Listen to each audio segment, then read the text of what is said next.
अस्सलाम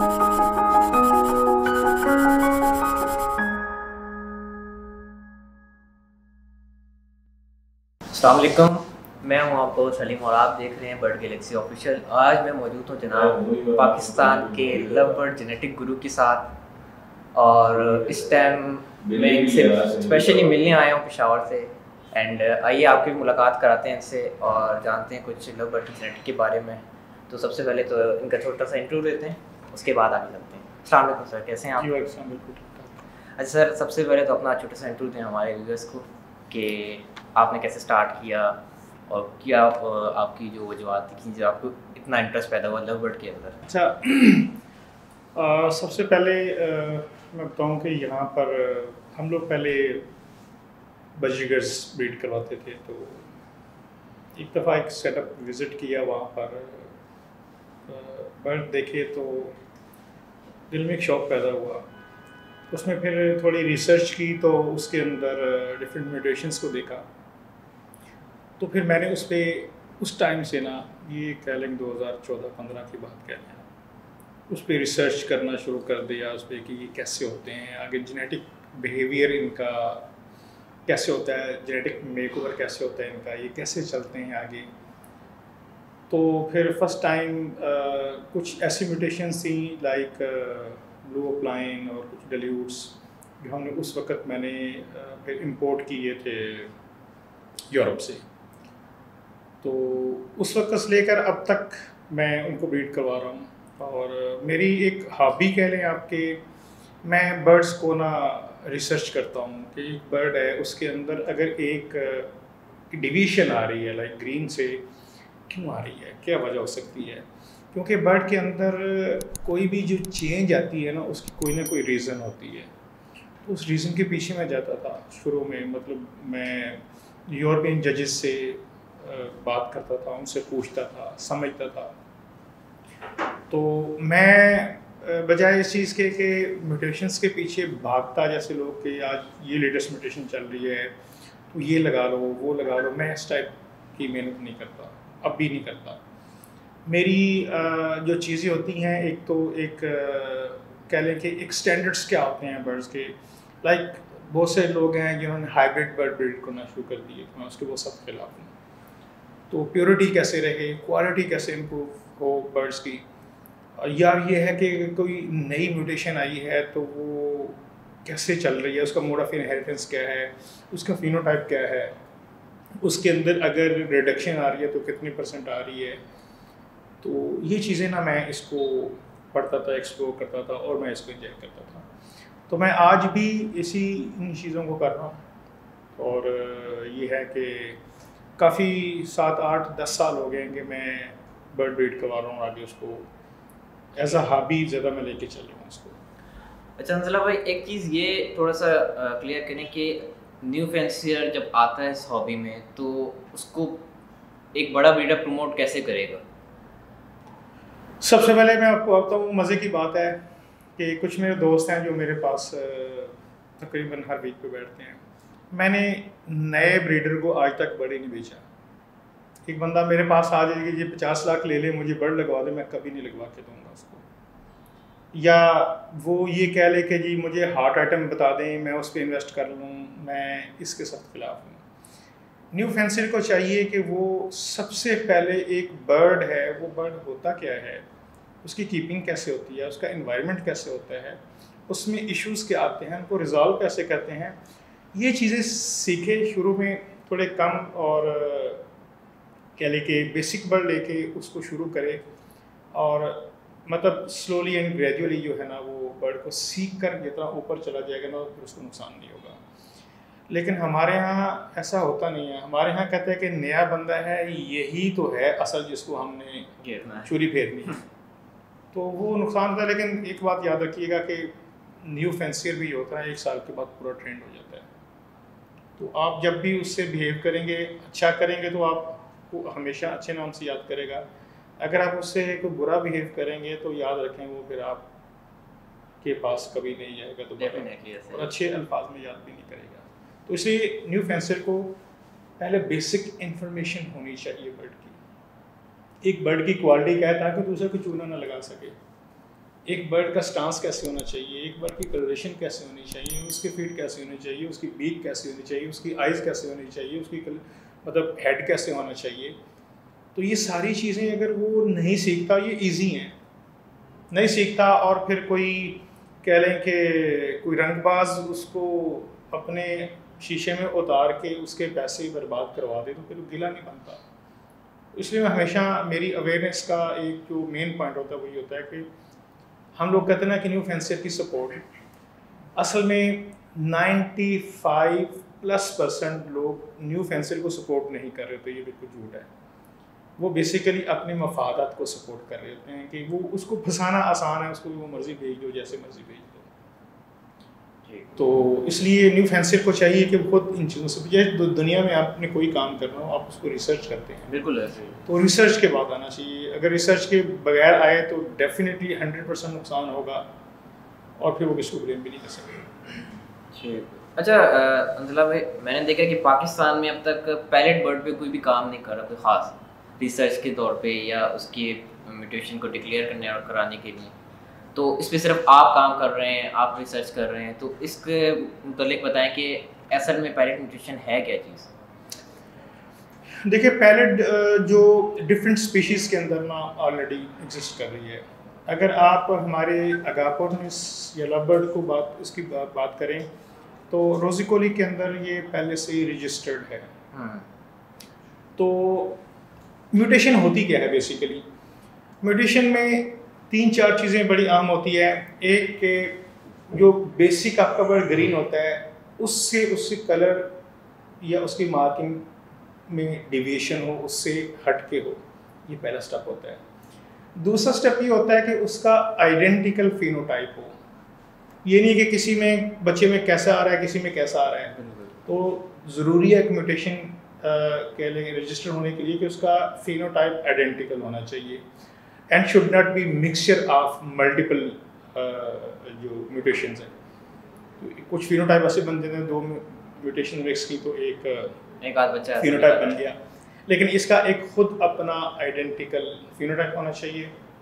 नंबर 3, इसका एक परमानेंट और एक्यूरेट मोड ऑफ इनहेरिटेंस होना चाहिए कि अगर एक बर्ड है जैसे पैलेट आप कहते हैं तो इसका मोड ऑफ इनहेरिटेंस जो है वो 16 रिसेसिव है और इसका एक 110% इसका एक आइडेंटिकल फिनोटाइप है, जो कि मैं आपने मेरी पोस्ट पे देखा भी होगा कि मैंने मेरी जो कन्वर्सेशन इंडेक्स है तो वो चीज़ें कंप्लीट हो चुकी हैं। ये बात साबित हो चुकी है कि this is not a combination of different mutations, it's an identical phenotype और इसका मोड ऑफ इनहेरिटेंस है। तो पैलेट जो है असल में पाकिस्तान में कुछ लोगों के पास पहले से भी था, मेरे पास आया, मैंने उसको देखा कि यार, तो एक दोस्त के पास मैंने देखा, मैं मुआविया नाम है उनका, मैं उनके पास गया, मैंने कहा यार ये बर्ड थोड़ा इस पर मैं रिसर्च करना चाहता हूँ, तो आप ये मुझे दे देंगे या फिर मैं पैसे दे के भी आपसे ले सकता हूँ। तो उस वक्त में कोई इसको ब्रोंज फैलो, कोई इसको पेल फैलो, कोई कुछ कहता था, लेकिन वो था नहीं, क्योंकि पेल फैलो में रिडक्शन ज़्यादा होती है, इसमें कम थी। उनकी जो ब्राइटनेस होती है, रेडनेस होती है, वो डिफरेंट है, इसकी डिफरेंट है। तो उस पर फिर मैंने लिया और साथ ही उस पर मैं रिसर्च करा के उसको ब्रीड करवाता गया, उसको साथ मेरी कन्वर्सेशन चलती गई डर्क वेंटेन अबीले से। मैंने काफ़ी लोगों से कहा कि यार आप थोड़ा हेल्प करें, लेकिन अनफॉर्चुनेटली 1-2 बंदों के अलावा किसी ने हेल्प भी नहीं की। तो मैंने कहा कोई मसला नहीं है, तो पेयरिंग में डिफरेंट करता गया, जिससे पता चल जाए कि ये जो मिक्सचर नहीं है। पैलेट के बारे में एक बात करता था, मैं पहले कुछ दिन पहले एक पोस्ट की थी जिसमें लोगों ने मुझसे क्वेश्चन किया था कि सर पेल को पैलेट से ब्रीड करना चाहिए बिकॉज बोथ आर अलील्स में अपीयरेंस ज़्यादा हो जाएगी। तो मेरा ये जवाब था कि इट्स हाईली कह लें नॉट रिकमेंडेड कि आप ये पेयरिंग करें। उसकी रीज़न क्या है कि जो अलील होता है ना, एक बार जिसकी अलील होता है तो वो आपस में कोडोमिनेंट होते हैं। कोडोमिनेंट का मतलब है कि जब वो अपीयर होते हैं तो दोनों फिनोटाइप मिक्स लेके आते हैं। लाइक पेस्टल, इसको जब आप इनो से मिलाते हैं तो वो एक जो फिनोटाइप लेके आता है वो नॉर्मल पेस्टल जैसा नहीं होता, बल्कि उसके लाइटर होता है। वजह क्या होती है, उसमें पेस्टल और इनो मिक्स होकर अपीयर हो रहे होते हैं। इसी तरीके से अगर जैसे आप देखें ब्रॉन्ज फैलो है, तो ब्रॉन्ज फैलो इनोलोकस की वो अलील है। अगर आप उसको ब्रीड करवाएंगे तो उसमें आपके पास ब्रॉन्ज तो आ जाएंगे, लेकिन वो प्योर ब्रॉन्ज नहीं होंगे, वो इनो ब्रॉन्ज होंगे। इट मीन्स कि अगर उसको आगे इनो मिला तो वो इनो भी निकालेगा, उसको ब्रॉन्ज मिला तो ब्रॉन्ज भी निकालेगा, और उसका फिनोटाइप भी जो है ना वो मिक्स होगा। लेकिन चूँकि कुछ म्यूटेशंस ऐसी होती हैं जिनमें इतना फ़र्क नहीं पड़ता, या कह ले कि उसको उसकी अपीयरेंस इतनी मैटर नहीं करती, कुछ में बहुत करती है। तो लाइक इसी तरीके से पेल, और अगर आप पैरेट को ब्रीड करवाते हैं तो उसका जो फिनोटाइप होगा ना वो येलोइश, मोर येलोइश होगा, जबकि प्योर का है वो जो ग्रीनिश की साइड पे होगा। तो ये एक ऐसी चीज़ है देखिए। और दूसरी होती है कि प्योरिटी एक ऐसी चीज़ होती है जो ब्रीडर होता है ना, जो एक एग्रीकल्चर्स होता है, ये उसकी खूबी होती है कि वो प्योरिटी को नहीं छोड़ता। तो इसलिए ऐसी सिर्फ पैसे बनाने के लिए इस तरह का चोंचू का मरबा बनाना ये इंतहाई गलत है, और मैं ऐसे बंदे को हॉबीस्ट नहीं मानता। जी। अच्छा अंजला भाई, मैंने देखा कुछ लोग जो है वो पैलेट सेल कर रहे हैं कि यार पैलेट हमारे पास आए हुए हैं, ब्लू पैलेट हो गया, ये हो गया, तो वो किस बेस पे फिर पैलेट कह के भी सेल कर रहे हैं, जब तक वो अभी तक क्लियर नहीं किए कि वो पीटर है, प्लेटिनियम है, कि वो पैलेट है। अच्छा देखिए, जो रिसर्चर होते हैं ना, जैसे आप डर्क वेंडेन उनको ले लें, उनकी रिसर्च लैब को ले लें, या बीबीए को ले लें, किसी को भी ले लें, वो कभी भी इस बात पे बात ही नहीं करते कि जो अंडर कंसिडरेशन होती है वो बेचनी चाहिए कि नहीं बेचनी चाहिए। तो लिहाजा इससे कोई फ़र्क नहीं पड़ता। और लोग जो ले रहे हैं वो पैलेट खुद ये नहीं है कि वो दूसरी स्पीशीज़ के अंदर बहुत महंगा बर्ड है तो ये सिर्फ पैलेट नाम से महंगा होगा, नहीं, बल्कि वो इस फिनोटाइप की वजह से बर्ड ले रहे हैं, वो खूबसूरत फिनोटाइप है। लेकिन ये तो मेरा शुरू से मानना था, क्योंकि मैं वर्किंग कर रहा था, और अब डायरेक्ट ने भी बता दिया कि it's a mutation, it's an identical phenotype. तो अब उसका नाम आप पैलेट रख दें, प्यूटर रख दें, प्लेटिनम रख दें, इससे कोई फ़र्क नहीं पड़ता। लेकिन ये ज़रूर कहना चाहिए कि अगर कोई बेचे भी किसी को तो ये बता के बेचे कि भी इट्स नॉट रजिस्टर्ड येट। जब रजिस्टर्ड होगी तो डिफरेंट होगी, लेकिन लकीली ये एक ऐसी चीज़ है जो हमारे पास पाकिस्तान में ज़्यादा है, दुनिया में नहीं है।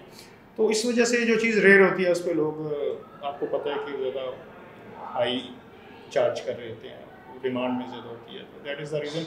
ऐसे इस पर कोई ऐसा रूल नहीं है कि हम लोगों को मना कर सकें या कुछ कर सकें, ये उनकी अपनी समझ बूझ है जैसे भी करते हैं। अच्छा, एक अगला ये क्वेश्चन है कि क्या पैलेट का फ्यूचर पाकिस्तान में जाएगा वैसे जैसे ऑफलाइन सीरीज से किया था? Sir, according to my knowledge, according to my research, इसका जो फिनोटाइप है वो इतना खूबसूरत है कि अगर आप मुझसे पूछे तो मैं कहूँगा कि ऑफलाइन और ये खूबसूरत तरीन म्यूटेशंस हैं जिसमें डेल्यूट भी आता है। लेकिन इसमें थोड़ा ज़्यादा चीज़ क्या है कि इसका पैटर्न जो है ना वो बहुत खूबसूरती पैदा करता है। दूसरा रेड आई इसकी जो है मतलब नीट लगता है बर्ड ज़्यादा। तो ये बहुत होगा, कितना होगा ये नहीं पता, लेकिन मुझे ये पता है कि शायद डन फेलो से भी ऊपर चला जाए। अच्छा, आपको पर्सनली डेल्यूट पसंद है या पैरेट पसंद है? सर, दोनों मुझे बहुत पसंद है। डेल्यूट में उस वक्त लेके आया था पाकिस्तान में जब लोगों को डेल्यूट को पता नहीं था। बड़े बड़े नामी ग्रामी जो आज ब्रीडर हैं दोस्त हमारे, मैं उनसे कहता था यार ये भी कहते यार क्या फीके फीके बर्ड हैं, तो लेकिन मैं ब्रीड करवाता था। लेकिन जब वो हमारे यहाँ एक तो ये ना जिसकी गुड्डी चढ़ जाए या जिसके पीछे आवाम को डाल दो तो फिर उसकी वो खूबसूरत है या नहीं है, उसके पीछे वो लोग लग जाते हैं। अच्छा, ये बताएं कि पेल से रिलेटेड सवाल है कि पेल बर्ड उसको कैसे आइडेंटिफाई करते हैं कि यार ये पेल बर्ड है? अच्छा, पेल बर्ड के अंदर जो चीज़ें साइंस होती है ना, याद रखिएगा किसी भी म्यूटेशन को पहचानने की, तो उसमें ये सबसे पहला क्वेश्चन ये होता है कि इसमें जो परसेंटेज ऑफ रिडक्शन कितनी है, कि ह्यूमेलिन कितना रिड्यूस हो रहा है बर्ड में। तो उसकी बेस पे कुछ चीज़ें मुख्तलिफ और भी होती हैं। अब इसके अंदर में आपको पेल बर्ड जो होता है ना, इसमें जो रिडक्शन होती है वो 15 प्लस माइनस। 15 प्लस माइनस के मतलब कि 15 से 25 तक भी जा सकता है, 15 से नीचे भी आ सकता है। तो इतनी इसका बॉडी के अंदर ना कलर जो है ना वो इतने फीके, इतने परसेंट। अब ये भी आम आदमी को पता नहीं चलता, जो बर्ड रखते हैं ब्रीड को होता है उसे पता है कि, और इसकी जो परसेंटेज हम देखते हैं जज करते हैं वो नॉर्मल ग्रीन बर्ड से करते हैं। एक इसकी निशानी ये है। दूसरी इसकी निशानी ये है कि इसके जो असल पेल भी ना जो डरने लिखे है ना, या पाकिस्तान में भी ब्रीड हो रहे हैं। अब वो इसमें आगे जाके क्या होगा, लेकिन फ़िलहाल जो मेरी नॉलेज में है, कुछ हैं जो रेड आई के साथ पैदा होते हैं, जैसे कि डकनेक है वो रेड आई होते हैं और पाउंड के फ्लैशी होते हैं। लेकिन एक टाइप वो है जो कि ब्लैक आई के साथ ब्रीड हो रही है, सेम उसके अंदर सारी जो साइंस हैं उसके, लेकिन इसका जो पाँव होता है ये सिल्वरी टाइप का, बहुत लाइट कलर का पाँव इसका होता है।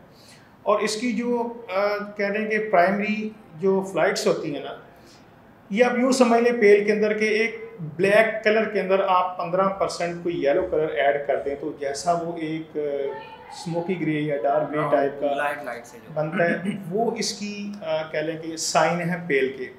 और पेल ओपलाइन जो है वो ओपलाइन की मार्किंग ख़त्म नहीं करता, वो उसमें बिल्कुल प्रोमिनेंट रहती है। कलर थोड़े हल्के हो जाते हैं लेकिन रहते हैं।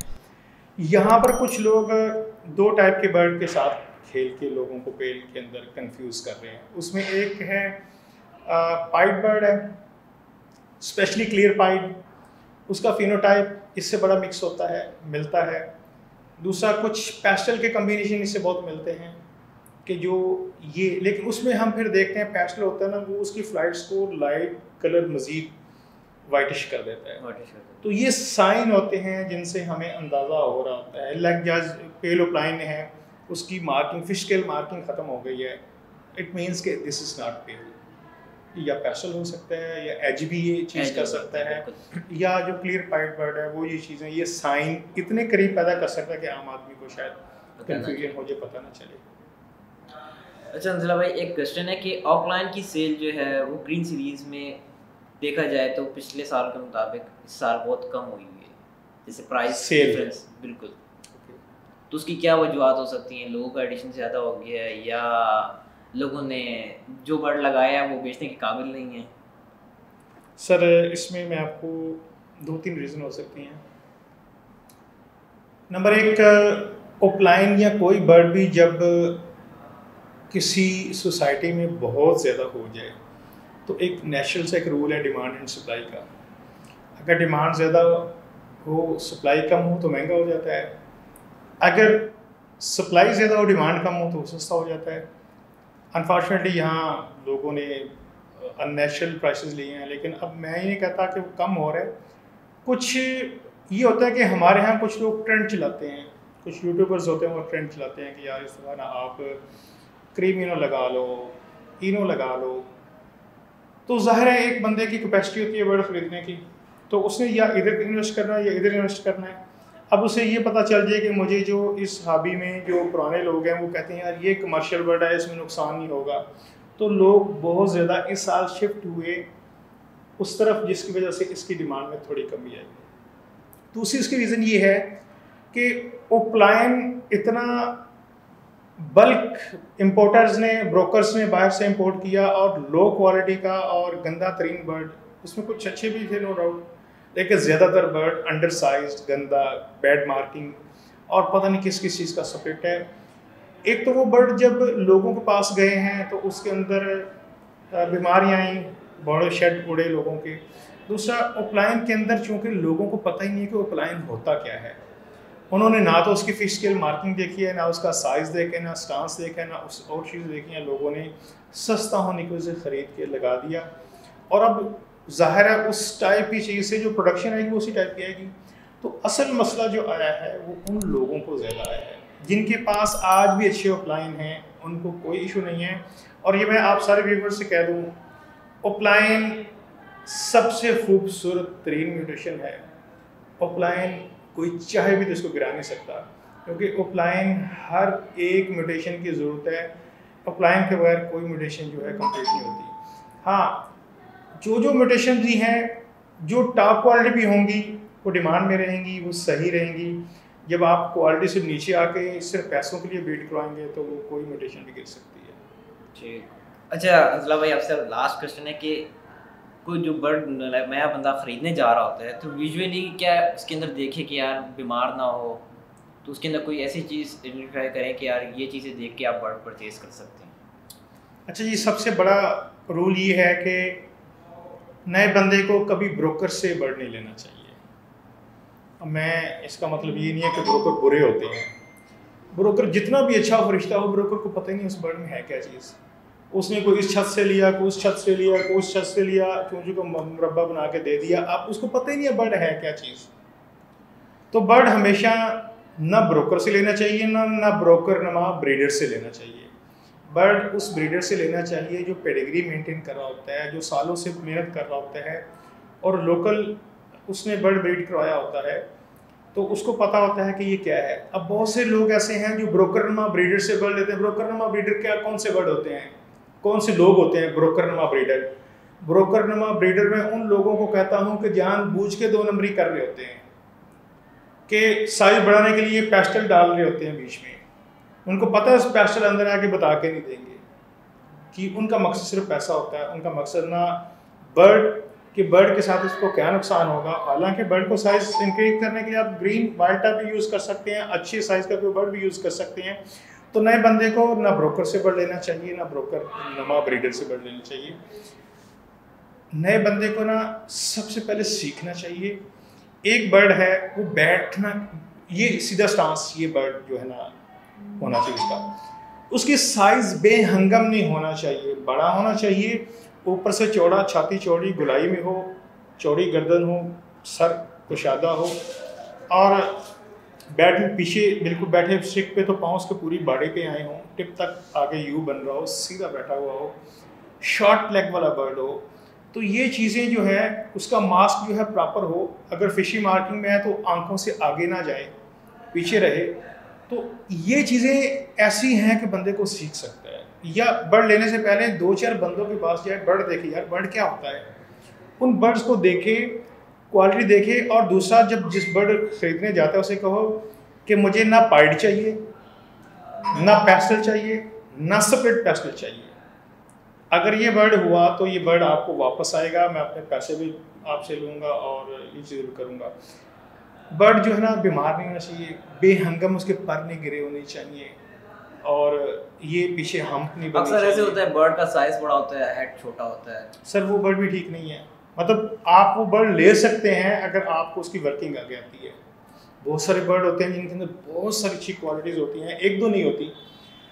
मैं ज़ाती तौर पे वो बर्ड ले सकता हूँ, उसकी वजह कि मैं उसको इम्प्रूव कर सकता हूँ। बेसिकली बर्ड क्वालिटी होता क्या है, इट्स कि आपने जो उसके अच्छे ट्रेड्स होते हैं या जो उसके कैरेक्टरिस्टिक्स होते हैं वो आपने जमा करने होते हैं। उसके अंदर जो बैड कैरेक्टरिस्टिक्स होते हैं उनको रिमूव करना होता है। That is called knowledge of selection और इसी से क्वालिटी आगे इम्प्रूव होती है। तो थोड़ा सा ये सीख लें। अब 2 मिनट में मैंने आपके सामने बयान कर दिया। एक बंदा तोते देख ले, उसको समझ ले कि यार ये बर्ड कैसा होता है, कैसा होना चाहिए। जब वो ये चीज़ सीख लेगा, उसने पैसे देने हैं।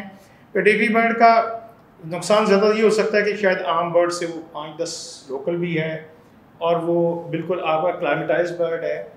तो और दूसरा, उस बंदे से बर्ड लें जिसकी एवेरी साफ़ हो, जिसकी कीपिंग गंदी है ना, वो मस्ट भी करियर होगा बहुत सारी बीमारियों का। वो आगे जब जहाँ जाएगा ना तो वो बिल्कुल नुकसान देगा। तो ये चीज़ें अगर ये थोड़ी स्टैंडर्ड्स, ये चीज़ें प्रैक्टिसेस कि बर्ड जो उसकी बैड हैबिट तो नहीं है कि वो लोकल बाहर से बर्ड खरीदता है, रिंग काटता है, अपना डालता है, बेच देता है। इस टाइप के लोग भी हैं। तो प्रॉपर ब्रीड करवाता है बर्ड को, उसको नॉलेज है बर्ड का। तो ऐसे ब्रीडर्स बहुत सारे हैं जो बड़े अच्छे काम कर रहे हैं माशाल्लाह जी। बिल्कुल उनको प्रेफर करना चाहिए। चलिए जी नज़ला भाई, थैंक यू सो मच, आपने टाइम दिया। और अंजला भाई से तो मेरा जो सवालात का सेशन था वो तो मुकम्मल हुआ, लेकिन अभी इनके साथ जो दूसरे बंदे होते हैं उनके साथ अभी रहता है मेरा, और वो है जी अशर भाई, जिनके साथ मैं पहले भी एक वीडियो सेशन कर चुका हूँ। तो चलते हैं इनकी तरफ, 2-4 सवाल इनसे भी पूछते हैं। अच्छा जी व्यूअर्स, अब मैं बैठा हूँ अशर भाई के साथ, और जो अंजला भाई के जो हैं वो पार्टनर हैं बिजनेस में भी और बर्ड से रिलेटेड भी इनके साथ काफ़ी रहते हैं। तो कुछ क्वेश्चन मैंने इनके लिए भी संभाल के रखे हुए थे, तो आइए अब इनसे पूछते हैं। अस्सलाम वालेकुम अशर भाई, कैसे हैं आप? वालेकुम, अल्लाह का शुक्र, ठीक ठाक। आप कैसे? शुक्र है अल्लाह का। अच्छा अशर भाई, सबसे पहले जो मेन क्वेश्चन है ना वो ये कि मैंने देखा है कि लोग जो है वो ह्यूमन मेडिसिन बर्ड्स को यूज़ करा रहे होते हैं, तो ये कितने हद तक अच्छी है और कितने हद तक बुरी है? ठीक है, देखिए मेरा जो एक्सपीरियंस है वो या स्टडी है वो मेडिसिन या मेडिकल से रिलेटेड तो नहीं है, but to some extend I can give you our answer. Human potency जो है थोड़ी डिफरेंट होती है एक मतलब एनिमल्स बर्ड से। तो इसका नुकसान सिर्फ ये हो सकता है कि हमसे उसकी पोटेंसी मैनेज नहीं होती। अगर आप पोटेंसी मैनेज कर लें तो जो मेडिसिन या सॉल्ट्स होते हैं वो सेम ही होते हैं। जो एक बर्ड को क्योर कर रहे हैं किसी स्पेसिफिक बीमारी में, वही ह्यूमन को कर रहे हैं, बस पोटेंसी का फ़र्क है। तो अगर आपने ह्यूमन ग्रेड मेडिसिन यूज़ करनी है तो then you must have a little knowledge कि आप किस तरह से मतलब उसको यूज़ करें, उसकी पोटेंसी किस तरह से मैनेज करें। अदरवाइज इसका कोई साइड इफेक्ट नहीं है। नॉर्मली बस यही होता है कि लोग दबा दबा के दे रहे होते हैं, तो वो चीज़ जो है वो नुकसानदेह होती है बर्ड्स के लिए। अच्छा, ये डिस्क्राइब करें थोड़ा सा कि डीवॉर्मिंग होती क्या है और डीवॉर्मिंग किस टाइम कराई जाती है बर्ड्स के लिए? डीवॉर्मिंग बेसिकली इस वर्ड में ही उसकी थोड़ी डेफिनेशन छुपी हुई है। डीवॉर्मिंग, वॉर्मिंग मतलब डिफरेंट वर्म्स। अब इंसान है, कोई भी जानदार चीज़ है, उसके अंदर मतलब जो है वो डिफरेंट काइंड ऑफ वर्म्स जो है वो अल्लाह ताला की तरफ से पैदा होते हैं। वो पैरासाइट्स भी होते हैं डिफरेंट। तो डीवॉर्मिंग का मतलब है कि उनको ख़त्म करना, जो हार्मफुल वर्म्स हैं उनको बॉडी से ख़त्म करना। तो इसको डीवॉर्मिंग कहते हैं, जो मेरा नॉलेज है। और लव बर्ड्स की अगर बात की जाए तो लव बर्ड्स में भी बहुत सारे डिफरेंट काइंड ऑफ वर्म्स मतलब एग्जिस्ट करते हैं और उसकी हम डीवर्मिंग करवाते हैं। और नॉर्मली गुड प्रैक्टिस यही होती है कि एक सूटेबल एनवायरनमेंट में जब सूटेबल टेम्परेचर हो तब डीवर्मिंग करवाई जाए। फॉर एग्जांपल डीवर्मिंग आपको बहुत ज़्यादा गर्मी में नहीं करवानी चाहिए, बिकॉज डीवर्मिंग के बाद ये मेरा प्रैक्टिकल एक्सपीरियंस है कि बर्ड थोड़ा सा वीक हो जाता है। तो नॉर्मली गर्मियों में वैसे ही बर्ड की खुराक बेचारे की कम हुई होती है बिकॉज ऑफ टेम्परेचर और जो है सडन एनवायरमेंटल चेंज। तो गर्मियों में इस तरह की प्रैक्टिस फॉलो नहीं करनी चाहिए। अगर पाकिस्तान के हिसाब से पूछा जाए तो मेरा अपना पर्सनल एक्सपीरियंस के हिसाब से पूछा जाए तो बेस्ट जो टाइम है डीवर्मिंग का इट वुड बी इन, आप कह सकते हैं सितंबर और मतलब हाँ सितंबर, मतलब अगस्त सितंबर के सीजन से एक आध महीना पहले आप कह सकते हैं। ब्रीडिंग सीजन से एक आध महीना पहले आप डीवर्मिंग करवा सकते हैं बर्ड्स। ठीक हो गया। अच्छा, ये एक क्वेश्चन है कि माइट्स का इलाज, एक तो रेड माइट्स होती हैं जो कि एक फेस वाली माइट्स होती हैं जो कि बर्ड्स के मुंह के अंदर चली जाती है, जिससे वो सांस जो है मुंह खोल के ले रहा होता है, वो अलग होती है, वो एयर सेक माइट्स होती है। वो माइट, उस माइट्स का इलाज क्या है? और लोग हमने देखा है कि अक्सर वो बर्ड बैठा होता है और सांस ले रहा होता है, अक्सर लोग जो नीचे कमेंट कर रहे हैं भाईजान इसको रेस्पिरेटरी का सिस्टम हो गया जी, इसको रेस्पिरेटरी इन्फेक्शन हो गया, लंग्स का प्रॉब्लम हो गया है। सारे सवाल आप डॉक्टरों वाले कर रहे हैं वैसे मेरे से, बट चले मुझे इनके आंसर मुझे मालूम है तो मैं थोड़ा सा आपको देता हूँ अपने नॉलेज के मुताबिक, सॉरी अपने एक्सपीरियंस के मुताबिक नॉलेज देता हूँ। अच्छा, माइट्स की भी बहुत सारी डिफरेंट किस्म है, जिसमें सबसे डेंजरस जो होती हैं वो तीन जो मुझे मालूम है, एक आपकी स्केली, एक आपकी एयर सेक और एक रेड माइट्स होती हैं। ठीक है, अब इन तीनों का ट्रीटमेंट जो है वो टू सम एक्सटेंड मिलता जुलता भी है लेकिन डिफरेंट भी है। अब इनमें जो सबसे ज़्यादा प्रॉब्लम जिसका आपको पता भी नहीं लगता ना, बर्ड का एंड स्टेज पे जाके पता लगता है, वो है आपकी एयर सेक माइट्स। एयर सेक माइट इतना मतलब माइक्रोफॉर्म में होती है, इतनी छोटी होती है कि वो लव बर्ड इतना सा होता है, उससे भी काफी मतलब उसमें भी आपको विजिबली तो आप आंख से तो देख ही नहीं पाएंगे, उसको ऑब्जर्व कर ही नहीं पाएंगे, और वो उसके भी नस्ट्रल से उसके लंग्स तक मतलब जाता है और लंग्स में बेसिकली इन्फेक्शन पैदा करता है। आजकल के लोग कहते हैं जी हमारा बर्ड जो है वो मुंह खोल के सांस ले रहा है, उसकी टेल बार भी पीछे से यूं ही होती रहती है और टाइम खुला रहता है। तो इसमें ये है कि वो रेस्पिरेटरी इन्फेक्शन भी होता है, वो भी एक है, लेकिन ज़्यादातर जो है वो माइट्स का ही प्रॉब्लम होता है, क्योंकि जो हमारे यहाँ मौसम चल रहा है ना अभी जो चल रहा है, जिसमें आपकी ह्यूमिडिटी हाई होती है, टेम्परेचर भी थोड़ा हाई होता है, ये बहुत सूटेबल होता है आपके माइट्स वगैरह की ग्रोथ के लिए। तो दुनिया का कोई भी शेड हो ना, वहाँ पे माइट्स जरूर होंगे, ये तो आप अपने ज़हन में बिठा लें। आप किसी भी दुनिया के शेड को माइट फ्री नहीं कर सकते, आपका काम सिर्फ उनको कंट्रोल करना है। अब कंट्रोल करने के हिसाब से अगर देखा जाए तो उसमें क्या करते हैं हम लोग, मतलब मेरी पर्सनल प्रैक्टिस ये होती है कि टाइम टू टाइम मैं जो है वो डिसइंफेक्शन करता हूँ। फॉर एग्जांपल मैंने महीने में एक दफ़ा या 2 महीने बाद मैंने डिसइंफेक्शन करनी है, उसके लिए फिर डिफरेंट प्रोडक्ट्स हैं। अब फॉर एग्जांपल आप पूछे स्केली माइट के लिए अच्छी प्रोडक्ट कौन सी है, तो मैं कहूँगा स्केली माइट के लिए स्कैट इज़ वेरी गुड। आप सिंपली बर्ड को पकड़ें, स्कैट का एक ड्रॉप उसके हेड पे लगाएं या उसकी लेग पे, जहाँ पे उसकी मतलब नॉर्मली बर्ड की अप्रोच वीक नहीं होती, उसको थोड़ा सा रब करके छोड़ दें। अगर आप एयर सैक माइट की बात करते हैं तो उसके लिए भी मतलब ये अच्छी वो है। अगर आपने ओवरऑल अपनी एवरी को एक इजी डिसइंफेक्शन करनी है तो एक बड़ी अच्छी प्रोडक्ट है जो कि रिसेंटली हमारे एक दोस्त ने हमें बताई थी और हमने प्रैक्टिकली भी शेयर की, बल्कि डॉक्टर शोएब साहब ने, जो कि बहुत मतलब नॉलेज रखते हैं, डॉक्टर शोएब नजीर मेरे हमसाया भी हैं, बड़े अच्छे दोस्त भी हैं, उन्होंने बताई थी एवियन इंसेक्ट लिक्विडेटर। तो उसका बड़ा अच्छा मैंने मतलब रिजल्ट देखा।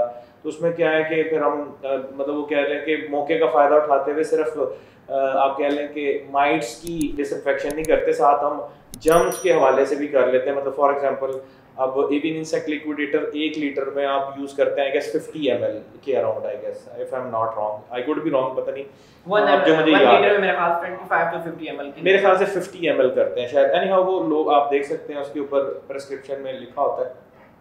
उसके साथ क्या करते हैं हम लोग के साथ ही उसमें विरकॉन एस या ब्रोमोसेप्ट वगैरह की एडिशन कर देते हैं ताकि एक ही दफ़ा में हम माइट्स के हवाले से भी उसको डिसइंफेक्ट कर लें और साथ बैक्टीरियल और जो viral diseases point of view से भी उसको कर लें। और ये है ज़रूरी है, लेकिन अननेसेसरीली नहीं कि जी वैसे देखा जी चलो जी डिसइंफेक्शन करा लें जी, ऐसा नहीं है। मैंने आपको बताया कि बड़ा सूटेबल टाइम आपको देखना पड़ता है, फिर उस हिसाब से आपको मतलब स्पेशली जो है वर्मिंग डिवर्मिंग के हिसाब से कह रहा हूँ। अच्छा, इसके अंदर ये है कि अगर आपने एक दफ़ा ये यूज़ करा लिया है माइट्स के लिए, पूरा प्रोसीजर कर लिया है, तो दोबारा अगर करना पड़े आपको तो आपको कितने टाइम बाद करना चाहिए? चाहिए, बड़ा इंपॉर्टेंट सवाल है ये, सॉरी मैं स्किप कर गया, मुझे पहले बताना चाहिए था। माइट्स का ना बेसिकली साइकिल तोड़ना होता है। साइकिल तोड़ने से क्या मुराद है कि जिस तरह हमारे बर्ड्स ब्रीड करते हैं इसी तरह माइट्स भी ब्रीड करके रिप्रोड्यूस करके बढ़ रहे होते हैं। तो नॉर्मली इनका जो कोई भी मतलब डिफरेंट टाइप्स के माइट्स हैं, इनका हैचिंग टाइम जो होता है ना, मतलब इनका जो एग होता है उससे जो न्यू माइट बनता है वो 7 दिन के अंदर का होता है। तो इसको जब भी आपने माइट्स के हवाले से शेड को डिसइंफेक्ट करना है ना किसी भी मेडिसिन से, तो वो आपने रिपीट करनी है आफ्टर 7 डेज। ये इसका पहला वो है। तो समझ लें कि आपकी एक डोज तक कंप्लीट होगी जब आपने एक दफ़ा, लेट से मैंने एवियन इंसेक्ट लिक्विडेटर से पूरा बर्ड्स को भी डिसइंफेक्ट करना, शेड को भी मैंने एक दफ़ा कर दिया, okay no I have to wait for 1 more week. उसमें क्या है कि जो जिन पे थे जो माइट्स एग्जिस्ट करते हैं वो तो मर गए, लेकिन उनके एग्स वगैरह जो थे वो तो डेड नहीं हुए, वो दोबारा प्रोड्यूस हो सकते हैं। तो आपने उसका साइकिल तोड़ने के लिए 1 हफ्ते बाद ये प्रोसीजर रिपीट करना है। जब आप रिपीट करेंगे तो वो साइकिल टूट गया, फिर भी सारे नहीं मरते हैं। जैसा कि मैंने कहा था, किसी भी दुनिया के शेड को आप माइट फ्री कर ही नहीं सकते, वो खुद प्रोड्यूस हो जाएंगे, वो अल्लाह ताला की तरफ से फिर उन जगहों पे जो है वो प्रोड्यूस हो जाएंगे। तो उसको रिपीट आप जो नॉर्मली करते हैं 3 मंथ्स बाद, अगर आपका ये क्वेश्चन था कि रिपीट कब करना है, तो ये प्रोसीजर आपने फिर रिपीट करना आफ्टर एवरी 3 मंथ। अगर आप उसको बहुत मतलब क्या लें कि सेंसिटिवली देख रहे हैं, अदरवाइज मैं खुद बताते खुद अक्सर 5-6 महीने भी नहीं करता, स्पेशली सर्दियों में जब ब्रीडिंग चल रही होती है, जरूरत नहीं पड़ती है। मतलब वो मुझे पता है कि वो इतना सूटेबल टेम्परेचर नहीं होता माइट्स के लिए कि वो उसमें ग्रोथ कर सके, तो मैं थोड़ा सा इग्नोर कर देता हूँ। लेकिन चूँकि मुझे पता है ये बरसात और गर्मी और मतलब ये आगे जो हाई ह्यूमिडिटी हाँ वो वाला जो होगा उसमें तो माइट्स समझ लेंगे, उनके लिए तो ये सोना है। उसमें फिर मैं डिसइंफेक्शन कर रहा होता हूँ, और हो सकता है मैं 3 की बजाय 2 महीने बाद कर दूँ। मुझे फील हो कि यार ये दोबारा हो गए हैं बर्ड्स मेरे, उनमें ये माइट्स वाले सिम्टम्स आ रहे हैं, तो मैं उसको 3 महीने से पहले भी प्रोसीजर को फॉलो कर लेता हूँ। अच्छा, इसमें एक ये चीज़ है कि आपने ये चीज़ मतलब आपने इंसेक्ट किलर वगैरह यूज़ कर दिए, तो अगर ये आपको प्रॉब्लम आ रहा हो ब्रीडिंग सीजन में, तब आप उसका क्या इलाज करेंगे? तब भी इलाज तो यही है, बस ये है कि आपको थोड़ा सा नुकसान उठाना पड़ेगा। नुकसान क्या कि आपको ब्रीडिंग के हवाले से अगर आपकी ड्यूरिंग ब्रीडिंग ये माइट्स और ये प्रॉब्लम आ जाते हैं तो फिर अक्सर मोर्टेलिटी आपके चिक्स वगैरह में हाई हो जाती है, क्योंकि बड़े तो फिर उनकी इम्यूनिटी होती है, थोड़ा वो बुझा भी लेते हैं, बच्चे तो कुछ भी नहीं कर पाते हैं ना, छोटे छोटे हैं वो तो फ़ौरन एक्सपायर हो रहे होते हैं, उनमें फिर डिफरेंट सिम्टम आते हैं जी। अक्सर लोग कहते हैं जी बर्ड बिल्कुल ठीक था, तो उस टाइम ये स्प्रे वगैरह करना कर सकते हैं, कोई इशू नहीं, कोई इशू नहीं। इनफैक्ट अभी रिसेंटली अभी ये जो सीजन गुजरा है इसमें बजाते खुद मैंने किया, मुझे फील हुआ कि मेरे पास 1-2 चिकी अभी एक्सपायर हुए थे, और मुझे मतलब इनफैक्ट मैंने बल्कि अपनी आई से भी देख लिया तो मुझे कुछ माइट्स के जो है वो ट्रेसेस कह लें नज़र आए, तो मैंने अपनी एवरी को कंप्लीट बच्चों वगैरह को सबको डिसइंफेक्ट कर लिया। अल्हम्दुलिल्लाह वो सिलसिला वही 1-2 बच्चों के बाद ही स्टॉप हो गया। अच्छा भाई, नेक्स्ट क्वेश्चन है थोड़ा सा म्यूटेशन के ऊपर है, ब्लूटूथ के ऊपर। ठीक है, ये बताएं कि ब्लूटूथ को हम यूज़ कैसे कैसे कर सकते हैं? ब्लूटूथ के बहुत सारे यूज़ हैं यार। ब्लूटूथ तो मैं समझता हूँ कि मतलब एक बड़ा ही आप कह सकते हैं कि इम्पोर्टेंट बर्ड है इस हवाले से कि आपके पास फॉर एग्जांपल एक ब्लूटूथ फिशरी है, फॉर एग्जांपल फीमेल है, अब वो आपको इतना ज़्यादा फ़ायदा पहुंचा सकती है, वो आपकी एवरी के बर्ड्स पे भी डिपेंड कर रहा होता है। फॉर एग्जांपल मेरे पास एक ब्लू टू फिशरी है और मेरे पास एक डन फेलो है ब्लू में। अब लेट सपोज एक ब्लू में डन फेलो है, उसकी कॉस्ट फॉर एग्जांपल 1 लाख है, लेकिन वो डेफिनेटली पार ब्लू में कोई भी म्यूटेशन जो जाती है, तो कोई भी म्यूटेशन हाई एंड, सबसे हाई एंड क्या होता है? पार ब्लू। तो ब्लू टू का क्या फायदा? आप ब्लू टू को किसी भी ब्लू बर्ड से लगाते हैं तो 100% आपके पास क्या जनरेट करता है? पार ब्लू। तो मैं समझता हूँ कि इस लिहाज से ब्लू टू बड़ा इंपॉर्टेंट है कि आपको जब मतलब प्रॉफिट पॉइंट ऑफ व्यू से कहीं प्रोडक्शन करनी है हाई एंड सबसे कॉस्टली बर्ड्स की, तो आप ब्लू टू को यूज कर लें। ठीक हो गया। मतलब अगर आपके पास अल्बाइनो ब्लू टू में आ जाता तो सोना होगा। अब मैं कहता हूँ किसी भी बर्ड में मैं छोटी सी अल्बाइनो की मिसाल देता हूँ। एक चले लेट्स कैलकुलेट मतलब वो बिजनेस पॉइंट ऑफ व्यू से अगर आप चाह रहे हैं तो फॉर एग्जांपल इस टाइम क्रीमिनो चल रहा है 35-40 हज़ार रुपए का एक क्रीमिनो। आप क्रीमिनो टू क्रीमिनो भी पेयर अप कर देंगे ना तो आपके पास 100% क्रीमिनोस नहीं आएंगे। आपके पास रेशियो जो है वो अप्रोक्सीमेटली क्रीमिनो टू क्रीमिनो पेयर करने से 75% क्रीमिनो एंड 25% अल्बाइनोस आ रहे होंगे। उसके बरक्स अगर आपने एक ब्लू टू अल्बाइनो के साथ जो है वो एक सिंपल अल्बाइनो को पेयर अप किया हुआ है तो आपके पास 100% क्रीमिनो आ रहे होंगे। तो आप देख लेंगे फाइनेंशियल पॉइंट ऑफ व्यू से ये आपको कितना अच्छा फायदा देगी। और ब्लू टू कुड बी मतलब any bird, any blue bird I must say, और उसमें ग्रीन में भी हो सकता है। लेकिन अक्सर लोग मेरे से इतना वो बेसिक सा सवाल करते हैं कि मेरे पास पारब्लू टू पारब्लू में से पारब्लू निकला है, क्या ये ब्लू टू होगा? तो मतलब मैं हंसता हूँ कि यार पारब्लू could not be blue too. बस आप ये जहन में बिठा लें कि कोई भी ऐसा बर्ड जो कि ब्लू है, जिसका फिनोटाइप ब्लू है, ब्लू से मुराद ब्लू फिशरी है और उससे मुराद अल्बाइनो है, उससे मुराद मतलब ब्लू अपलाइन है, ब्लू पेल फेलो है, मतलब एनी ब्लू बर्ड जिसके दोनों पेरेंट्स में पारब्लू हो तो वो पॉसिबल ब्लू टू होता है। लेकिन खैर ब्लू टू की बहुत सारी वर्किंग है, इसके हवाले से मैंने एक यूट्यूब पे वीडियो भी डाली हुई, आप उसको देख सकते हैं कि क्या उसकी पॉसिबल वर्किंग है, कैसे आप कर सकते हैं ब्लू टू पे। अच्छा, एक नेक्स्ट क्वेश्चन है कि आपके लिए मतलब ब्रीडिंग सीजन अब जैसे हमारा स्टार्ट होगा इंशाल्लाह, तो इससे पहले बर्ड्स की तैयारी कैसे कराई जाए? यार ब्रीडिंग सीजन से पहले तैयारी नहीं होती, मेरा ये अपना मानना है। तैयारी पूरा साल होती है। ये ऐसी कोई तैयारी नहीं है कि महीना आने वाला है तो आप उसको कुश्ते खिलाना शुरू कर दें, उसको दबा दबा के मल्टीविटामिन देना शुरू कर दें। हालांकि मैं ऑन कैमरा कह रहा हूँ, मैं खुद भी ये प्रैक्टिस फॉलो करता रहा हूँ, लेकिन ज़माने जाहिलियत में जब मैंने ये चीज़ें मतलब स्टडी नहीं की थी और मैं बस लोगों की सुन के ये फॉलो करता रहा हूँ। लेकिन जब से कह लें कि मैं अल्हम्दुलिल्लाह एक अच्छी कंपनी में बैठा हूँ, मतलब ये बर्ड्स के हवाले से, और मैंने अच्छा नॉलेज लिया, खुद भी स्टडी की, जिसमें हंसला भाई ने बड़ा हेल्प आउट किया मुझे, मतलब रिसर्च के पॉइंट ऑफ व्यू से और डीप जेनेटिक्स नॉलेज के पॉइंट ऑफ व्यू से। तो ये चीज़ें मैंने सीखी कि नहीं, बर्ड की तैयारी वो नहीं है, बर्ड की असल तैयारी पूरा साल है। You have to give a proper balance diet throughout the year, मतलब पूरा साल एक प्रॉपर बैलेंस डाइट आप उसको देते रहे, उसकी तैयारी है। तो वो कोई जंग पे नहीं जा रहा कि उसको मैंने जंग लड़ने से पहले बंदूक देनी है, उससे ब्रीड लेनी है। वो अगर हेल्दी होगा तो अपने राइट टाइम पे वो अच्छी ब्रीड देगा आपको। इसमें थोड़ी सी मैं चीज़ ऐड कर रहा हूँ, तैयारी से मुराद ये भी होती है कि अपने बर्ड को अगर देखते हैं कि सीज़न के स्टार्ट में वो खुजला रहा है, बहुत ज़्यादा माइट्स फील कर रहा है, या आपने अगर सपोज किसी ने आपको कोई डाइट रिकमेंड की है तो वो आपने ऐड करनी है तब जब आप उनको आप ब्रीडिंग से हटाते हैं। वो एक टेन्योर अगली ब्रीडिंग आने तक आपको पास टेन्योर होता है, उसमें आपने बर्ड को उसका आदी बनाना होता है। अगर वो ब्रीडिंग के स्टार्ट पे आप बना देंगे तो वो बर्ड नहीं लेगा और बर्ड कमज़ोर होना शुरू हो जाएगा, उसके अंदर मसले मसाइल आना शुरू हो जाएंगे।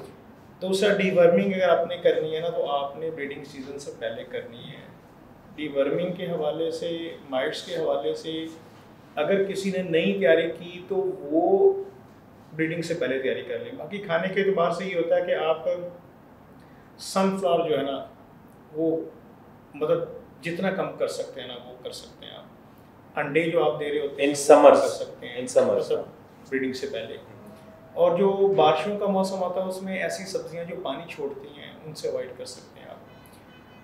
At any caste what ever the season is के ब्रीडिंग सीज़न है, नॉन ब्रीडिंग सीज़न है, आपके कमरे में हवा का गुजर जो है ना दैट इज़ आपके इससे बड़ा सोना कोई नहीं है। Ventilation proper. दूसरा, जो एसी चला के ब्रीडिंग लेते हैं या ऑफ सीजन में ब्रीडिंग लेते हैं उनको ब्रीडिंग सीजन से पहले मसले आ जाते हैं। उनका जो ब्रीडिंग सर्कल है वो ख़राब हो जाता है। तीसरी चीज़ ये होती है कि आपका एनवायरनमेंट साफ़ सुथरा होना चाहिए, गंद ना हो। जो गंद होगा तो वायरस होगा, तो 100 मिसाइल होंगे। मतलब हर हफ्ते डेली की सफाई अलग है, हर हफ्ते ट्रे निकाल के वो आप करना वो भी ज़रूरी है। तीसरा, उसका पानी डेली 2 दफ़ा कर लें दी बेस्ट, वरना एक दफ़ा फ्रेश वाटर जो है ना ये सोना है। तीसरी चीज़, एक बर्ड के रूम में आपके कम से कम 14 आवर्स के लिए लाइट होनी चाहिए और 10 आवर्स के लिए कंप्लीट रेस्ट होना चाहिए। ये तैयारी में से है लेकिन ये फॉर एवर है। लिहाजा जब ब्राइटन छोटी हैं तो आप आर्टिफिशियल लाइट दे दें। अगर आप देखते हैं कि रातें आर्टिफिशियल लाइट देने की ज़रूरत नहीं है, जैसे आजकल गर्मियों में, तो हम जल्दी लाइट साफ़ कर दें ताकि उनको पूरा एक रेस्ट मिल जाए, बाकी सारा दिन लम्बा होता है। तो ये ब्रीडिंग सीजन से पहले ये चीज़ें ज़रूरी होती हैं सीखने के लिए। तीसरी चीज़ जो मैं ऐड करूँगा, take your time sir, synthetic कोई भी चीज़ जो होती है ना वो बर्ड को नुकसान देती है, चाहे वो स्लोली दे चाहे कुछ भी करे। ये गवाह हैं मेरे बर्ड्स के कि मैं अपने बर्ड्स को एक ज़रा भी कोई सिंथेटिक चीज़ नहीं देता, टोटल नेचुरल। और इनको ये भी पता है मैं बर्ड को बड़ों को छोटे में भी डाल देता हूँ सम टाइम, और आगे पीछे ये कर सर ये कैसे कर रहे हैं आप, ये तो मार देगा। नहीं मारते, प्लकिंग नहीं करते। और वो एक उनकी जो ग्रोथ नेचुरल डाइट से होती है ना, लाइक मैं नेचुरल में अल्टरनेटिव चीज़ें यूज़ कर लेता हूँ, मोरिंगा यूज़ कर लेता हूँ, ठीक है, इस तरीके से स्पिरुलिना यूज़ कर लेता हूँ। तो इस टाइप की चीज़ें, सब्जियाँ, मतलब मैं पूरा साल यूज़ करता हूँ, कभी बंद नहीं करता। और जो आपका जो सीड मिक्स होता है ना, उसकी एक बैलेंस न्यूट्रिशन होनी चाहिए। आप यकीन कर लें, आप ये कर लें, मेरे सीज़न में ये गवाह हैं 20 अंडे भी आए हैं, 10-15, 10-20, 10 से यानी कि 5 से 20 अंडों के रेशो मेरे पास आई है। ना कोई अंडा ख़राब हुआ है, ना कुछ ख़राब हुआ है, ना बर्ड की हेल्थ में इशू है। और आप बिलीव करेंगे, मैं नेचुरल इन्वायरमेंट में, मैं एसी नहीं लगाता, कूलर लगाया हुआ है, अभी भी मेरे बच्चे जो है ना वो हैच भी हो रहे हैं, पल भी रहे हैं। है तो आखिरी सीज़न जिनको दे दिए अंडे वो ज़ाया नहीं कर सकते, लेकिन इस सीज़न में भी कर रहे हैं, नेचुरल डाइट के साथ कर रहे हैं। मेरा एक डन फॉलो है, वो 4 फीमेल के साथ ब्रीड हुआ है। एक और वो जो पैलेट है वो 3-4 फीमेल के साथ ब्रीड हुआ है, नेचुरल डाइट के साथ 15-15, 20-20 बच्चे उन्होंने दिए हैं डिफरेंट के साथ।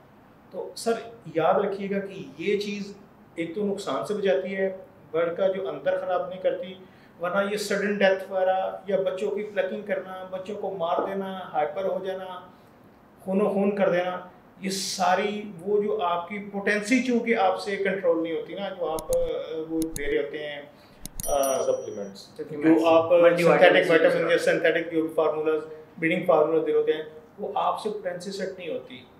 तो फिर माशाल्लाह हमारे यहाँ यूट्यूबर ऐसे डॉक्टर हैं माशाल्लाह, नीम हकीम खतरे जान, तो वो पहले तो आते हैं ज्ञान बांटते हैं, उसके बाद फिर वो पता नहीं क्या क्या करते हैं। तो वो इस टाइप की चीज़ें मैं आपको दिखाता हूँ। सर मेरा डन फॉलो पूरा साल एक कमरे में रहेगा, छत पे है, गर्मी में गर्मी खाएगा, सर्दी में सर्दी खाएगा, no heater, no AC, no synthetic vitamin. अगर आप बर्ड की देखें कि सेहत में कोई इशू है तो मुझे बताएं। इन शॉर्ट वो स्पेशल तैयारी नहीं है, this should be your journal practice. आपने सारा साल समझे कि मैं बर्ड को तैयार कर रहा हूँ। जो लोग सीजन में आके दबा के ये कुछ तो मैं कहूँगा कि देते हैं और उससे पहले उसको बस दाने पे लगाया होता है, वो जुल्म है मेरे ख्याल से। बिल्कुल ऐसा ही है। अच्छा अंजला भाई से एक और चीज़ थोड़ी सी बीच में, हमारे यहाँ खुद तो बड़े अच्छे स्टोरों पे जाके चीज़ें लेके आते हैं और बर्ड को बेचारों को लगा देते हैं वो बीमारी वाली चीज़ें और वो ऐसी गंदी चीज़ें। नहीं वो झींगा तो लग गया है, मतलब सीड मिक्स ही ऐसी जगह का होता है जो 3rd क्लास क्वालिटी का होता है। तो मैं अपने बर्ड को जहाँ से मैं खाता हूँ वहाँ से ही जो उनकी दालें, चने, पल्सेस वगैरह वहाँ से आती हैं, पल्सेस वगैरह वो सारी वहाँ से आती हैं, जिनकी बनती है सॉफ्टवुड बनती है, पूरा साल में सॉफ्टवुड बंद नहीं करता। तो ये चीज़ें देखिए, अगर बर्ड को रखना है ना तो बर्ड को रखने का शौक भी पैदा होना चाहिए। बिल्कुल ऐसे सिर्फ बिजनेस पॉइंट ऑफ व्यू से रखेंगे तो फिर तो आप यही चीजें खिलाएंगे, नुकसान टीके लाई जाओ तो जो मर्जी करो। अच्छा मैं एक और क्वेश्चन आपसे पूछूंगा स्पेशली कि जो लोग ब्रीडिंग सीजन से पहले ये ब्रीडिंग ऑयल वगैरह यूज़ कराते हैं, ये चीज़ें यूज़ कराते हैं, तो ये कराना सही है सर, या बिल्कुल गलत? टू बी वेरी ऑनेस्टली ना, टू बी वेरी ऑनेस्टली, आप किसी चीज़ को भी जब एक्सेसिव देंगे तो नुकसान देगी, नुकसान देगी बिल्कुल। और स्पेशली ब्रीडिंग सीजन से पहले ऑयल देना तो इतना बड़ा ब्लेंडर है, अल्लाह माफ़ करे। वो ऑयल ने क्या करना है, अंदर जाके चर्बी बनानी है। बिल्कुल ऐसा ही है। फीमेलों में चर्बी बनेगी तो फीमेल तो वो उनको तोड़ भी नहीं मसले सकती आ जाएंगे। सर ये ऑयल मेरा नहीं ख्याल कि किसी, ये बर्ड जो है ना जिस एनवायरनमेंट से हैं साउथ अफ्रीका के, वहाँ शदीद एनवायरनमेंट होता है, मतलब गर्मी में एक्सट्रीम टेम्परेचर होता है, गर्मियों में शदीद गर्मी, सर्दियों में बर्फबारी। सर मैंने कुछ दिन पहले एक यूरोपियन वीडियो थे, डेनमार्क के अंदर बर्ड है, बर्फबारी हो रही है, वो मैंने भी देखी थी, बगैर अदर बर्ड्स मेगापोनिस डेनमार्क के नाम से है, वो उनकी एवरी है। आपको कुछ भी सर ऐसा करें और बिलीव करें सर, मेरे से बेहतर कौन समझ सकता है इन चीज़ों को कि 10 लाख का बर्ड है मरवा लूँगा मैं, तो मुझे सर इतनी समझ नहीं है। तो जब मैं उसको भी उसी एनवायरनमेंट में छोड़ रहा हूँ, उसी एनवायरनमेंट में ब्रीड कर रहा है, उसी न्यूट्रिशन के साथ ब्रीड कर रहा है, आपने बर्ड को सर ऐसी न्यूट्रिशन देनी है जो उसको ज़रूरत है, उसको पहलवान तो आपने बनाना नहीं है।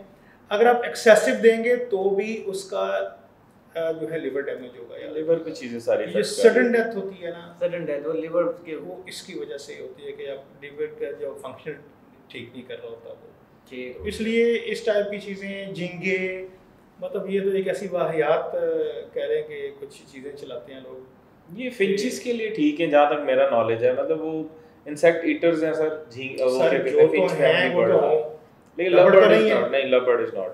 लवबर्ड तो आपका सब वेजिटेबल्स खा रहे हैं, ग्रिट डालते रहते हैं बर्ड्स को, जो कि उसकी जरूरत है। ग्रिट वो ही मैं पूछने वाला था ग्रिट भी जहर है सर, जो लोग यूज कर आ रहे होते हैं, इधर की ग्रिट मंगा लें, उधर की ग्रिट मंगा लें। सर ग्रिट हमेशा जो बर्ड छिलके समेत खाता है ना, उसको जरूरत होती है ग्रिट की हाजमे के लिए। जो छिलके उतार के खाता है ना, उसको जरूरत ही नहीं। और अगर आप ये देंगे, चूंकि इनमें पत्थर होती हैं, ये इनके मैदे लेवल के नहीं होते, वो डाइजेस्ट ही नहीं कर सकते, मैदे में फंस जाएंगे, तो उसके अंदर ना इश्यूज आते हैं, इनकी जरूरत नहीं है ये। सडन डेथ में एक मेजर रीजन आपकी ग्रिट भी है, स्पेशली पैराकीट्स में। पैराकीट्स में जो है एक मेजर रीजन ग्रिट भी है। तो ये कई लोगों की समझ में नहीं आती, लॉजिक क्या देते हैं कि जी मैं तो 2 साल से दे रहा हूँ, मैं तो 3 साल से दे रहा हूँ। तो मैं उनको फिर आगे से आंसर ही करता हूँ कि स्मोकर्स या स्मोकिंग से कैंसर लोगों को होता है, सारी दुनिया को पता है। तो लोग तो 30 साल पी के तो बाद में हार्ट अटैक की बजाय एक्सीडेंट में मर जाते हैं। तो वो कहें जी मैं 30 साल से पी रहा हूँ, मुझे कुछ नहीं हुआ। तो ये this is not a justification. आप साइंटिफिकली प्रूव करें कि हाउ इट्स हेल्पफुल, तो वो आप नहीं कर पाएंगे। आप रिसर्च करके देख ले, मैंने इस पे आर्टिकल लिखा है, कई दफ़ा लिखा है। ठीक हो गया, थैंक यू सो मच आप दोनों का, बहुत बहुत शुक्रिया कि आप लोगों ने इंटरव्यू दिया। अच्छा व्यूअर्स, ये तो आज का सेशन हमारा उनके साथ कंप्लीट हो गया है। अशर भाई के साथ तो मेरा दूसरा सेशन था और अंजला भाई के साथ मेरा फर्स्ट सेशन था। और कभी भी कोई भी हेल्प हो, आपको अंजला भाई फेसबुक पे भी अवेलेबल होंगे, उनसे मैसेज करके पूछें जेनेटिक्स से मुतल्लिक। अशर भाई से पूछें, बहुत हेल्प करते हैं लोगों की। मेरी खुद इन्होंने बहुत हेल्प की है। जब भी मुझे कोई प्रॉब्लम फेस आती है तो मैं सबसे पहले इनको मैसेज करता हूँ कि यार ये मसला आ रहा है मुझे। अब पिछले सीजन मुझे इनफर्टिलिटी का बड़ा इशू आ रहा था, तो मैंने इन्हीं से पूछा था कि यार क्या वजूहत हो सकती है। हाँ सॉरी, यहाँ पे मैं थोड़ा सा बता दूँ, मेडिसिन्स आर मतलब जो है फॉर दिस, मतलब स्पेसिफिकली जब आपको वाकई में कोई प्रॉब्लम फेस करने पड़ रहे हैं तो then you can use such medicine. मैंने भी की हैं यूज, मतलब लाइफ सेविंग। हाँ लाइफ सेविंग आप कह लें। बर्ड मर रहा तो अब ये नहीं है कि मैंने मेडिसिन नहीं यूज करवानी, ऐसा नहीं है। छोटी क्वांटिटी में आप उसको दें, नहीं प्रॉपर रिकमेंडेड पूरी सकते हैं, और वो भी ह्यूमन ना यूज कराएं बड़ा मेहरबानी। ह्यूमन ग्रेड हम करवाते हैं। वो वैसे तो दवाई से ठीक हो, लेकिन उसकी हाइपोटेंसी से मर जाए। हाँ बिल्कुल ऐसा। और ये अक्सर ऐसा होता है, अक्सर तो मैंने इस हद तक देखा है कि लोग कहते हैं जी बीमार था तो हम फीड करा रहे थे, फीड कराते कराते मर गया। वो गलत फीड भी करा रहे थे। एक तो गलत फीड करवा रहे होते हैं वो, और साथ में बहुत हाइपोटेंसी भी दे देते हैं कि बर्ड जिसने बेचारे ने मरना था 2 दिन बाद, वो 2 घंटे बाद ही मर गया। तो ये चीजें हैं। कुछ तो ऐसे हैं जो उसी टाइम फीड कराते हैं 1 सेकंड में बढ़ गया। वो तो गलत फीड हो जाता है ना, आपने उसके क्रॉप में प्रॉपर नहीं कराई, उस पे रेस्पिरेटरी ट्रैक में अगर आपने एक कतरा भी डाल दिया फीड का तो वो सीधा जाके लंग जो है वो आपका चोक करके उसको वहीं पे डेथ की तरफ ले जाएगा। चलें जी, थैंक यू सो मच और देखते रहिए बर्ड गैलेक्सी। आज इनका इंटरव्यू लिया है, इंशाल्लाह फिर मिलते हैं एक न्यू वीडियो के साथ। तब तक के लिए अल्लाह हाफिज़।